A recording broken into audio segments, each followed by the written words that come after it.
Your filament is absorbing moisture right now while it sits in your AMS2. And I completely forgot to do anything about it until recently for myself. In today's video, I'll show you why you should print a set of these Desiccant pods, why I like this particular design, and why the material you print them in might matter more than you think. I'm installing these on my P2S, but this works on any printer with the AMS2 Pro. Filament absorbs moisture over time, and some filaments are much more susceptible than others.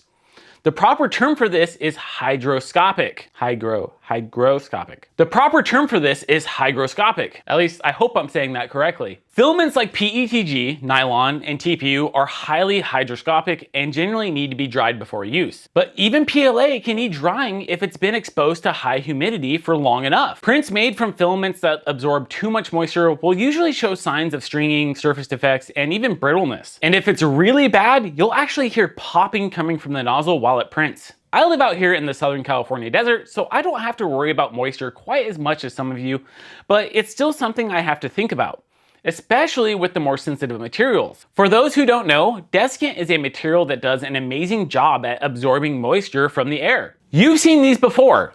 They're the little packets inside shoeboxes and electronic packagings that say, "Do not eat." The Bambu Lab AMS2 Pro does come with some Desiccant packs out of the box, but they're one-time use. And these are already turned color, so they're no longer any good.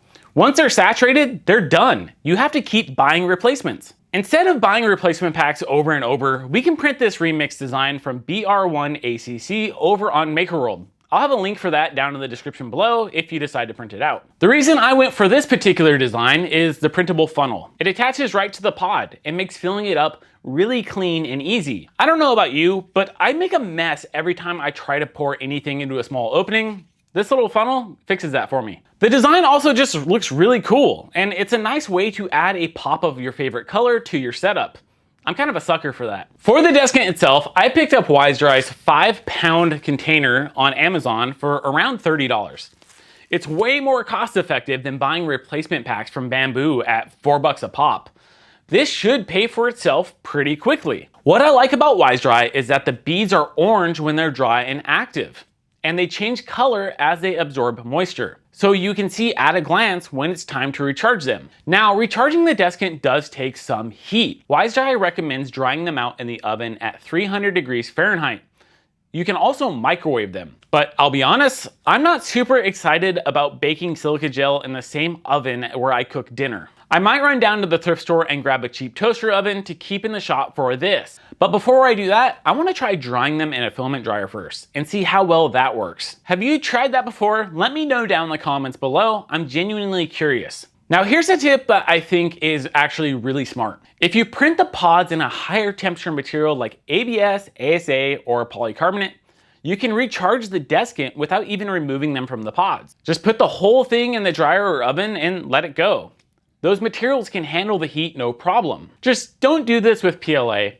PLA starts to soften around 55 degrees Celsius and you'll end up with a warped mess. Print in PLA if you want, but just know you'll need to dump the beads out before recharging them. I printed mine in Polymaker's HT PLA, which should have a high enough heat resistance to handle the recharging temps. But I'll be honest, I haven't fully tested that yet, so I'll report back soon in the comments below. Installing these into the AMS2 is super easy. They just slide into the top and they fit right in place. With these installed, you can help keep the air inside the AMS dryer, which means the filament sitting in there stays drier too. Now that I think about it, the AMS2 Pro is capable of drying filament, so I will have to test that by just leaving them in there to see how well they do.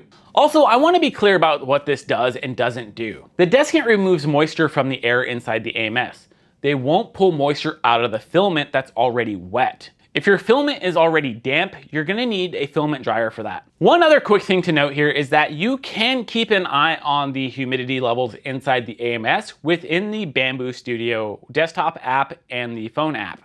It's pretty easy to go in there and take a look, and they have a grading scale to see how bad it is. This is one of those small, cheap upgrades that just quietly makes your printer better. A free model, $30 of Desiccant, and your filament stays protected. Totally worth it in my opinion. If you want to see some of the other mods that I've been really happy with on the P2S, check out this video right here. And this is Adam from the Rad Dad Print Lab, and I'll see you next time.